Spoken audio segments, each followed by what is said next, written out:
जितने solar user हैं उनके लिए बहुत इन्फॉर्मेटिव वीडियो होने वाला है आज का। तो शुरू करते हैं बिना टाइम वेस्ट को किए हुए। ये देखिए 12 वोल्ट के 4 पैनल को मैंने यहाँ पे सीरीज में किया है। 12 वोल्ट के 4 पैनल को मैंने सीरीज में किया है और इनको मैंने पैरेलल कनेक्शन में दिया है। ये चारों एक साथ सीरीज में गए हैं और इनको मैंने पैरेलली यहाँ पे 24 वोल्ट का ये पैनल है 330 वाट के वारी और एक साइड के, ये 2 पैनल की सीरीज पहले, फिर ये 2 पैनल की सीरीज, इसको मैंने पैरेलली किया है, फिर यहाँ पे 2 पैनल की सीरीज और यहाँ पे 2 पैनल की सीरीज। ये 330 वाट के टोटल 8 पैनल हैं, 2-2 की सीरीज़ तैयार करके। और मैंने क्या किया है 2-2 की सीरीज इन चारों को पैरेलल करके और जो 12 वोल्ट का पैनल है उसके साथ मैंने जोड़ दिया है। और ये एक तरफ से देखिए छत से रूफ से फिक्स है मेरा जो सोलर पैनल का स्टैंड है, एक तरफ से फिक्स रहता है, यहाँ पे नॉर्थ डायरेक्शन से फिक्स रहता है और यहाँ पे ट्रैक्टर का डल्ला लगा है। और उसको अप एंड डाउन उठा के 12 महीने में टिल्ट एंगल चेंज करके, हर अलग अलग सीजन का टिल्ट एंगल अलग होता है, तो 12 महीने में इससे अच्छा जनरेशन ले लेता हूँ। क्योंकि ठंडे के दिन में टिल्ट एंगल काफ़ी नीचे जा जाता है, गर्मी के दिन में 13 डिग्री 12 डिग्री के आसपास आ जाता है, तो इससे मुझे हर सीज़न में अच्छा जनरेशन मिलता है। अब देखिए हमको कितना एम्पियर मिल रहा है, 63% घर का लोड है, 294 यूनिट जनरेशन हो चुका है, 13 एम्पियर से बैटरी चार्ज हो रहा है, ध्यान से देखिए, और 72 एम्पियर लोड, 13 + 72 85 एम्पियर अभी मिल रहा है। समरसेबल भी चल रहा है। 11:50 दिन का समय है, 26.4 वोल्ट से बैटरी भी चार्ज हो रही है, समरसेबल भी चल रहा है क्योंकि मैंने 3500 वाट के पैनल लगभग लगा दिया, अभी 72% का लोड चल रहा है। तो मैं क्या आपके आंखों के सामने दिखाने वाला हूँ। तो मुझे 83 एम्पियर मिल रहा है, मैंने 3500 वाट के पैनल लगाए हैं। और यहाँ पे देखिए 11 एम्पियर से बैटरी चार्ज हो रही है, अपने आंखों के सामने 73 एम्पियर लोड चल रहा है। तो देखिए अपने आंखों के सामने कितना मिल रहा है, अभी 82 एम्पियर और 83 एम्पियर, करीब 2180 वाट मुझे मिल रहा है, करीब कितने 3500 वाट पैनल से। तो 2180 वाट जो मिल रहा है ये कुछ ही देर के लिए मिल रहा है, क्योंकि मैं अपने वीडियो में कभी गलत इन्फॉर्मेशन नहीं देता हूँ। अचानक बादल के बाद जो धूप मिला है इसीलिए अभी इसका एनर्जी काफ़ी अच्छा देखने को मिल रहा है। अभी करीब 2150 वाट से ऊपर ही हमको करंट देखने को मिलता है। जो दिखता है वो होता नहीं, मेरी बातों को समझिए। पैनल जो होते हैं कंपनी क्लेम करती है कि 350 वाट के हैं, तो 350 वाट वो देते नहीं है, रियल में वो 50%, 60%, 65% इस तरह से जनरेशन देती है। तो यहाँ पे मैंने 2 बैटरी का इन्वर्टर है, मैंने पैरेलल करके इस पे 4 बैटरी लगाया है। और ल्यूमिनस की सोलर बैटरी काफ़ी अच्छी होती है, क्योंकि मैं ल्यूमिनस का सोलर बैटरी अभी ऊपर अपने 12 वोल्ट वाले सिस्टम में लगाया हूँ, वो मैं कई दिनों से यूज़ कर रहा हूँ, करीब 8 साल हो गए, बैटरी में ख़राबी नहीं है। देखिए अचानक से धूप मिला है, तो बादल के बाद जब धूप मिलता है तो होता क्या है कि पैनल ठंडे हो जाते हैं, और अचानक धूप जब मिलता है बादल के बाद तो रिफ्लेक्शन की वजह से आपको पैनल की एनर्जी बढ़ जाती है।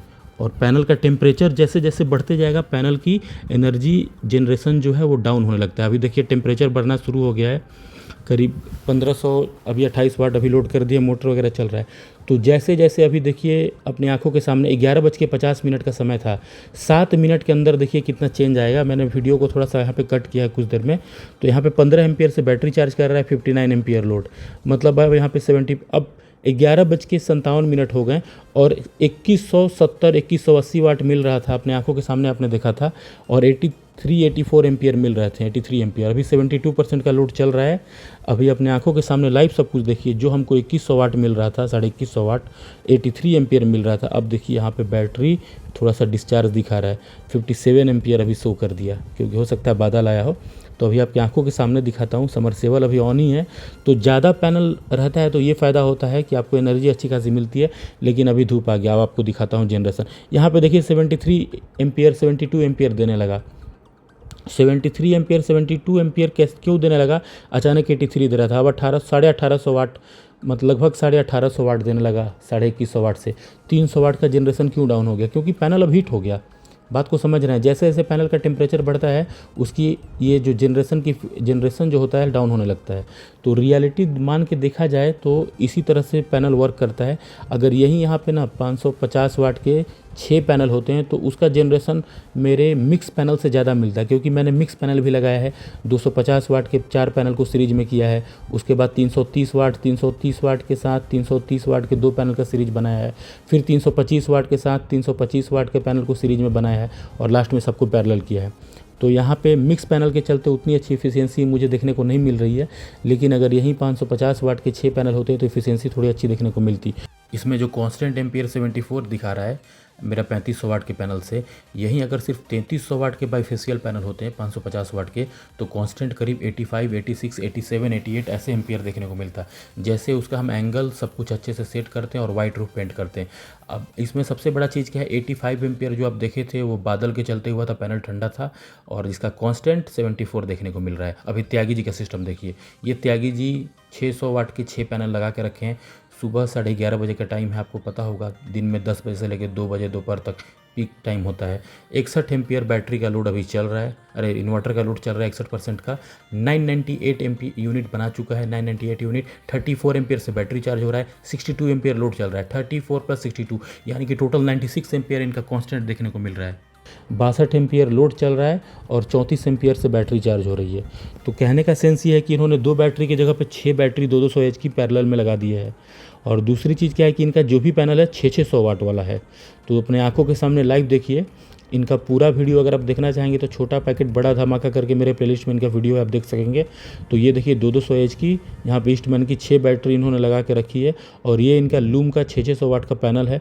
स्टैंड काफ़ी इन्होंने शानदार पिलर देके बहुत ही अच्छे तरीके से बनाया है। लेकिन एक कमी है, मैं जो भी वीडियो बनाता हूँ बहुत ऑथेंटिक बताता हूँ। इस पैनल में बस एक छोटी सी कमी है, अगर इसको ये पूरा कर देंगे तो इनका जनरेशन बहुत अच्छा होगा। लेकिन इनको ज़रूरत नहीं है, क्योंकि ऑलरेडी इन्होंने 600 वाट के 6 पैनल लगा के 3600 वाट के पैनल इप्रो 3200 वीओ पे दे दिया है। और आपको देखने को मिल रहा है 96 एम्पियर तक जनरेशन। तो ये इनका सेटअप काफ़ी शानदार है, आप देख सकते हैं अपनी आँखों के सामने। अभी बाईफेशियल पैनल क्या करता है कि नीचे से अगर उसको रिफ्लेक्शन मिल जाए ना तो काफ़ी अच्छा जनरेशन दे देता है। तो इनका छत और ये पिलर और पैनल की ऊंचाई सब कुछ अपनी आंखों के देखिए। और इन्होंने बिना इंस्टॉलर के खुद से ये सब इंस्टॉल कराया है और अपने नॉलेज को इकट्ठा करके अपनी काबिलियत से इस तरह का सिस्टम तैयार किया है कि इन्होंने अपने ग्रिड का कनेक्शन ही कटवा दिया है। जी हाँ, इनके घर पे ग्रिड का कनेक्शन नहीं आता है। इन्होंने 2 बैटरी के सिस्टम पे 6 बैटरी पैरेलल करके लगा दिया है और घर का सारा लोड इप्रो 3200 VA से इनका A to Z मेकअप हो जाता है। अब तो अगर ये इंस्टॉलर के चक्कर में पड़े होते तो इनको 72 वोल्ट का सिस्टम धरा देता, 60-70 हज़ार रुपये का इन्वर्टर, क्योंकि उसको अपने मार्जिन से मतलब रहता। इन्होंने अपना सुना और वही सिस्टम लीजिए जो आपको रिक्वायरमेंट है। जैसे कि इप्रो का इन्वर्टर AC भी चला देता है, बैटरी भी चार्ज कर देता है। तो यहाँ पे 17,000 रुपये का इन्वर्टर काफ़ी अच्छा है, जिसमें कि 6 बैटरी भी चार्ज हो रही हैं। अब आते हैं इन पे, नवीन जी का सिस्टम है, ये तीसरे सेटअप पे आते हैं। तो इनका देखिए 626 यूनिट जनरेशन हो गया है और 34 एम्पियर से बैटरी चार्ज हो रही है। अपने आंखों के सामने 27 एम्पियर लोड चल रहा है। तो इन्होंने भी 6 पैनल ही लगाया है, करीब 545 की 550 वाट का। ये देखिए जो भी इंस्टॉलर है कितना गंदे तरीके से इनका इंस्टॉल किया है। अब जो भी मटेरियल लगा है उसमें जंग लगने लगा है, आप देख रहे हैं रस्टिंग आ गया है। तो ये जो GI आयरन है, GI का जो स्टैंड है उसमें जंग लगना ये सही चीज़ नहीं है। 1 साल भी नहीं हुआ और इनके स्टैंड में ये जंग लगना शुरू हो गया। तो कितना गलत किया है इनके इंस्टॉलर ने, थोड़े चंद पैसों के लिए लोगों का विश्वास उठने वाला काम कर दिया है। तो जब भी आप इंस्टॉलर से इंस्टॉल कराएं ये सब चीज़ें पहले ही क्लियर कर लें। और काफ़ी इनसे हैवी अमाउंट भी चार्ज किया, करीब इंस्टॉल करने में 6 पैनल का हैं, इनसे करीब 28,000 रुपये लग गए। पहली बात तो ये बाईफेशियल पैनल है, देख रहे हैं ज़मीन से 3 इंच की ऊंचाई पे इसको स्टैंड किया गया है। इसमें भी कॉस्ट कटिंग अपने आंखों के सामने देखिए। बाईफेशियल पैनल का अगर आपको एफिशिएंसी देखना है तो आप एक काम करिए, ये इसको साउथ डायरेक्शन से 3 फीट ऊंचाई और नॉर्थ डायरेक्शन से 5 फीट ऊंचाई पे करिए, कम से कम 3 फीट और 5 फीट। साउथ डायरेक्शन से, फिर से सुनिए, साउथ डायरेक्शन में 5, यहाँ से इनको 3 फीट ऊंचाई देना था और नॉर्थ डायरेक्शन से इनको करीब 5 फीट ऊंचाई देना था। इस तरह से अगर पैनल थोड़ा ऊंचाई पे रहता तो नीचे से रिफ्लेक्शन मिलता और वाइट पेंट छत हो जाता, तो इनको पैनल से काफ़ी अच्छी एफिशिएंसी मिलती। और दो जितने भी पैनल हैं इनके बीच में कम से कम 6-6 इंच का गैप देना था। तो जो भी इंस्टॉलर हैं, इंस्टॉल तो सब कुछ वो कर दे रहे हैं, कॉस्ट कटिंग करने के चक्कर में एक तो ख़राब क्वालिटी के मटेरियल लगा दे रहे हैं। ये देखिए GI स्ट्रक्चर का क्या हाल हुआ है, जंग लगना शुरू हो गया है। दूसरी चीज़, जब भी पैनल इंस्टॉलर, जो भी इस वीडियो को देख रहे हैं, जो भी इंस्टॉलर हैं, आप जब भी काम करें तो ऐसा करें कि लोग आपको याद रखें, वो 10 लोग से आपको और कंसल्ट कराएं कि इन्होंने काम अच्छा किया। चंद पैसों के लिए, थोड़ा सा मार्जिन के लिए इनको पूरा स्टैंड ही ख़राब कर दिया गया। एक तो थर्ड क्वालिटी का एकदम मतलब GI यूज़ किया गया है, जंग लग गया है। और ये सही लगा मुझे, क्योंकि ये जो बोलते हैं लाइट अरेस्टर दूरी पे लगा है, ये स्टैंड पे नहीं लगा, एक अच्छा काम किया है उसने। और यहाँ पे देखिए किस तरह से ये जो स्टैंड है पीछे से सिर्फ 2.5 फीट या 3 फीट ऊंचा देखने को मिल रहा है और आगे से तो बिल्कुल 3 इंच पे ज़मीन पे सटा दिया गया। तो कहाँ से ये रिफ्लेक्शन देगा, पैनल की एफिशिएंसी कहाँ से देखने को मिलेगी। और मेरा पुराना वीडियो देखिएगा तो उसमें मैंने जयसवाल जी का वीडियो दिखाया हूँ, उसमें 550 वाट के 6 पैनल लगाए और उनको 92 एम्पियर तक देखने को मिला था। तो मेरा पुराना वीडियो वही पहला सिस्टम था जिसमें 200 एच की 4 बैटरी ल्यूमिनस की लगी थी और अच्छे से उनका AC वगैरह भी चलता था और चारों बैटरी अच्छे से चार्ज होता था। तो इतने अच्छे मतलब सिस्टम को ये स्टैंड ख़राब करके इसके जनरेशन को कम कर दिया गया है। नीचे छत को वाइट रूफ चाहिए था, स्टैंड को प्रॉपर साउथ डायरेक्शन से 3 फीट ऊंचाई और नॉर्थ डायरेक्शन से 5 फीट ऊंचाई करना था, तब इसकी एफिशिएंसी समझ में आती है। और हर पैनल के बीच में 6-6 इंच का गैप देखिए, बीच में देख रहे हैं सनलाइट पड़ रहा है किस तरह से पैनल पे, ज़मीन पे जो सनलाइट पड़ रहा है उससे क्या होता है रिफ्लेक्शन देखने को मिलता है। और वाइट रूफ करने पे ये सिस्टम में 60 से 70 एम्पियर जो देखने को मिल रहा था वो 80-82 एम्पियर देखने को मिलता, तो करीब 7-8 एम्पियर का गैप यहाँ पे देखने को मिल गया। तो यही इसीलिए मैं कहता हूँ जब भी इंस्टॉल करें बल्कि आप खुद से कर ले यूट्यूब की मदद से, वो ज़्यादा बेटर है। ऐसे इंस्टॉलर के चक्कर में बिल्कुल भी ना पड़े जो चंद पैसों के लिए आपका पूरा का पूरा सिस्टम को जनरेशन डाउन कर रहे हैं। बताइए इसमें कितना ज़्यादा लॉस हो रहा है इनका। देख रहे हैं बाईफेशियल पैनल को पूरी तरह से आगे से ज़मीन से सटा दिया गया है जबकि छत पे पूरा जगह था। अब चलते हैं चौथे सिस्टम की तरफ। ये राजू जी का सिस्टम है। यहाँ पे देखिए 34 एम्पियर अभी देखने को मिल रहा है, अब 32 एम्पियर हो गया, 34 एम्पियर, 32 एम्पियर, 31 एम्पियर। देखिए ये अभी क्या हुआ था, ये बारिश के बाद वाला मौसम है तो इन्होंने 2 पैनल लगाया है 540 वाट के, हाफ कट पैनल है और ये टीन से सटा हुआ है डायरेक्ट। इसके कम से कम 2 इंच का गैप चाहिए था ताकि एयर अच्छे से बाईपास हो तो पैनल थोड़ा सा ठंडक रहे। दूसरा चीज़, जो पैनल इनका सटा हुआ है टीन से उसमें पानी लगने लगेगा जो कि MC4 कनेक्टर में कार्बन लग सकता है। तीसरा चीज़ क्या है कि टीन अगर गर्म होगा तो पैनल और ज़्यादा गर्म हो जाएगा जिससे एफिशिएंसी थोड़ी सी डाउन देखने को मिलेगी। तो हमेशा जब भी लगाएं से लगाना है, आपके पैनल के नीचे स्टैंड होना चाहिए ताकि एयर अच्छे से पास हो, कम से कम 2 इंच टीन सेट से कम 2 इंच की ऊंचाई पर। और इस तरह से बिल्कुल लाइट अरेस्टर अपने पैनल के स्टैंड में बिल्कुल भी ना लगवाएं। देख रहे हैं इंस्टॉलर क्या कर रहे हैं, थोड़ा सा के लिए गड़बड़ कर दे रहे हैं। अब इन्होंने देखिए जो कि GI स्ट्रक्चर से पैनल को इंस्टॉल किया है तो ये मुझे कुछ सही लग रहा है, ऊंचाई पर है। तो इस तरह से आप चाहें तो आप GI स्ट्रक्चर का स्टैंड बनवा सकते हैं, लेकिन इनके भी पैनल के बीच में कम से कम 1-1 फीट का गैप रखना था कि सनलाइट अच्छे से पास हो, ज़मीन पर रिफ्लेक्ट हो और ऊपर जाए। ये देखिए ये है रियल तरीका बाईफेशियल का। देख रहे हैं आप, ये फॉरेन्स में जो यूज़ होते हैं चाहे बड़े बड़े प्लांटों में, वाइट नीचे पूरी तरह से कर दिया गया है रिफ्लेक्टर यूज़ कि जिससे अच्छे से रिफ्लेक्शन हो। ये देख रहे हैं आप कितने अच्छे से हर पैनल के बीच में 6-6 इंच का गैप दिया गया है ताकि रिफ्लेक्शन हो सके। थोड़ा सा इसको और ऊंचाई की ज़रूरत थी और छत को वाइट रूफ से पेंट करना था। तो यही सही तरीका है पैनल इंस्टॉल करने का। हर पैनल के बीच में कम से कम मिनिमम 6 इंच का गैप रखें और 3 फीट साउथ डायरेक्शन से 3 फीट, नॉर्थ डायरेक्शन से 5 फीट की ऊंचाई रखें। अगर वो भी नहीं हो रहा है तो लोहे वाले को बुला दिए। ये देखिए ये सब इंस्पेक्टर साहब हैं, ये मेरे फ्रेंड हैं, तो इन्होंने किस तरह से अपना लोहे का स्टैंड बनवाया है जो कि GI को फेल कर दिया है पूरी तरह। इन्होंने अपने ब्रेन का यूज़ करके इस तरह का स्टैंड बनवाया है, आंधी आ जाए तूफान आ जाए ना तो ये स्टैंड उड़ेगा, और इसको प्राइमर से पेंट कर दिया है।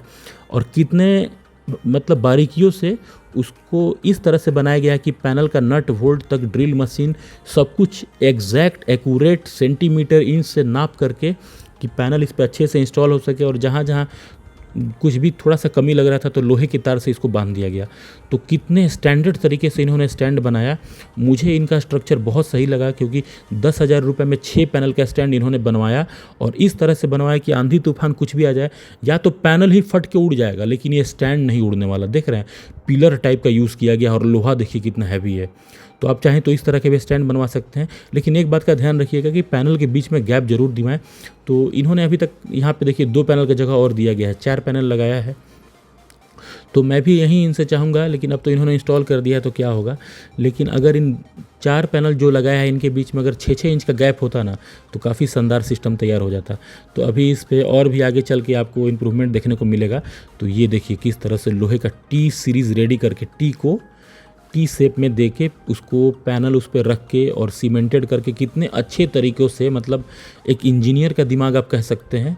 तो इंजीनियर का दिमाग उनके अंदर है, कितने मतलब कम पैसे में ज़्यादा आउटपुट निकाल लेना, इसको आप मामूली चीज़ नहीं कह सकते हैं। इस तरह से आप पैनल बना के कम पैसे में हैवी स्टैंड आप बिल्कुल बना सकते हैं। ज़रूरी नहीं है कि GI स्ट्रक्चर ही लगवाएं।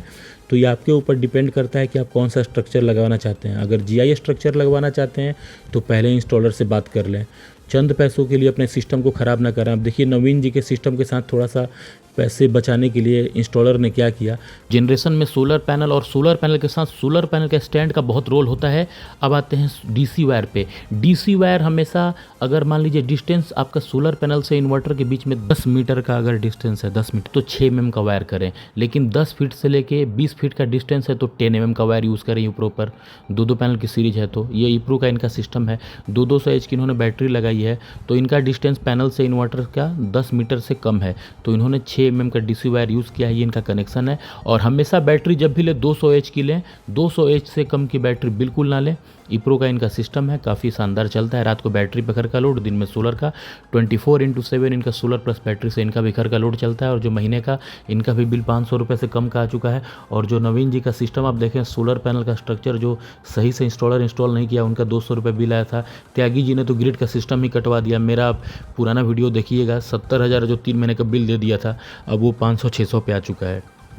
तो सोलर पैनल का अगर आपको जनरेशन अच्छा चाहिए तो सोलर पैनल का स्टैंड का बहुत इंपॉर्टेंट रोल होता है। इस वीडियो का कंक्लूजन ये है, DC वायर जो है वो 10 mm का यूज़ करें, 10 मीटर से ज़्यादा का डिस्टेंस है। और आप चाहें तो इस तरह से एडजस्टेबल सोलर पैनल स्टैंड बना सकते हैं। हाइब्रिड सोलर स्टैंड के नाम से मेरा प्लेलिस्ट में वीडियो है। अगर मेरा वीडियो अच्छा लग रहा है तो लाइक सब्सक्राइब करें। पहली बार मैं ये बोल रहा हूँ, मैं कभी नहीं कहा करता हूँ लाइक सब्सक्राइब के लिए। ये देखिए ट्रैक्टर कुडल्ला को किस तरह से वेल्डिंग करा के मैंने अपना सोलर पैनल का स्ट्रक्चर तैयार किया था, ताकि हर सीजन में टिल्ट एंगल चेंज हो सके। आप प्लेलिस्ट में जाके मेरा वीडियो देख सकते हैं। और सबसे बड़ा चीज़, हाँ, जब भी इन्वर्टर ले रहे हैं ऐसा इन्वर्टर लें जिसमें मैक्सिमम पैनल सपोर्ट